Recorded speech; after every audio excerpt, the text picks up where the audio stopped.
Учурдагы бир маселе мындай байкалган сыяктуу болуп атат да жеке мен өзүмө. Негизи эле бул мындай бир улутташып баратат окшойт барган сайын. Адамдар сөзүндө турбайт. Мисалы, пайгамбарыбыз алгач дин алып келгенде, ла илаха иллаллах уш келмени айтып кой десе, айтпай жатат. Алар билген ал келменин, ал сөздүн артында эмне турганын. Анан бүгүнкү күндөгү ушул келмени айткан түгүл, андан башкасын да айтып коюп, бирок кылган иши башка, амалы башка болот дагы.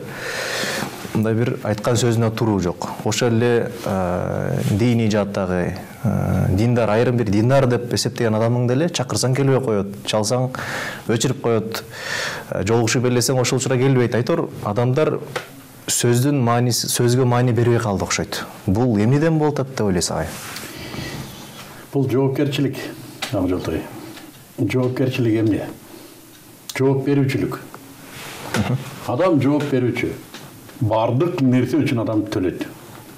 Тамак үчүн төлөйт. Жатканы үчүн төлөйт. Басканы үчүн төлөйт.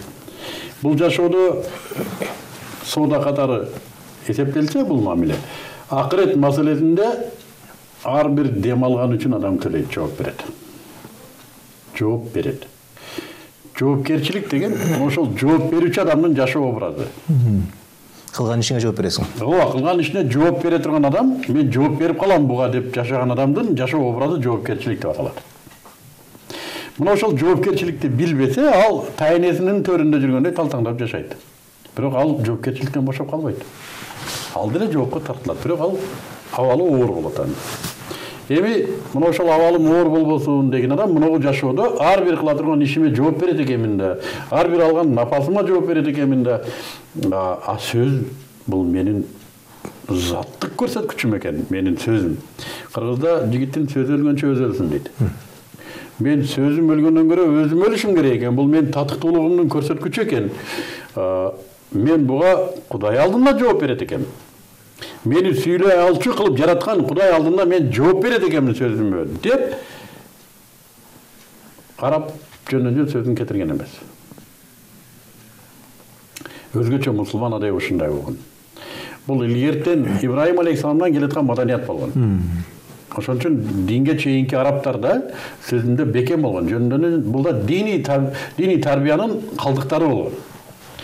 Анын сөзү жаны менен бир болгон. Эгер бирөөгө сөз берсе, жанын алса болот. Карыздай эле, сөзү карыздай эсептелген.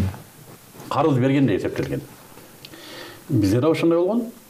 Намыскөй эрлер болгон. Ата бабаларыбыз ушундай сөз үчүн жанын берген эрлер болгон. Тилекке каршы акыркы кезде биз майдаланып кеттик. Акыркы кезде ушундай бир эки муун пайда болду. Бул арак ичүү менен пайда болду деп ойлойм. Адам мас абалында эмнени гана сүйлөбөйт. Адамдын мастыгы 40 күн тарабайт.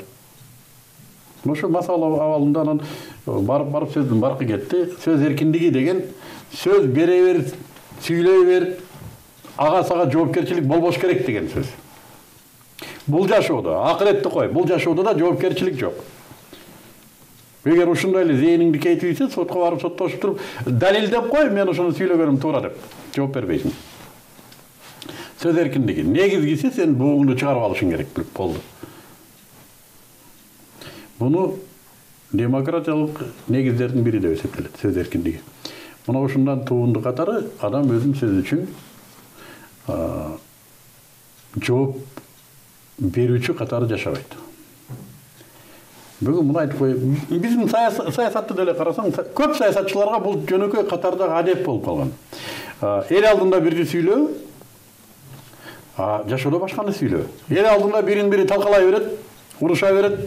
Мындай карасаң, кечинде тойдо чогуп отурат бирине-бири закуска берип. Жөнөкөй эл муну көтөрбөйт, мындай карап туруп, мунулар жана телевизордон мушташып аткандар го мунугу деп. Бүгүнкү саясий маданият ушул.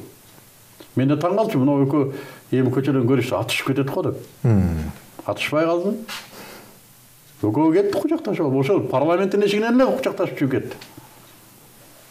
Жайладың да мени, жайладың деп. Бара-бара ушу муундан муунга өтүп, жөнөкөй адамдарда да ушул маданият пайда болот экен. Анан эми биздин диндарлар деле башка мамлекеттен келген жок, же башка планетадан келген жок да. Ушул элдин балдарыбыз да.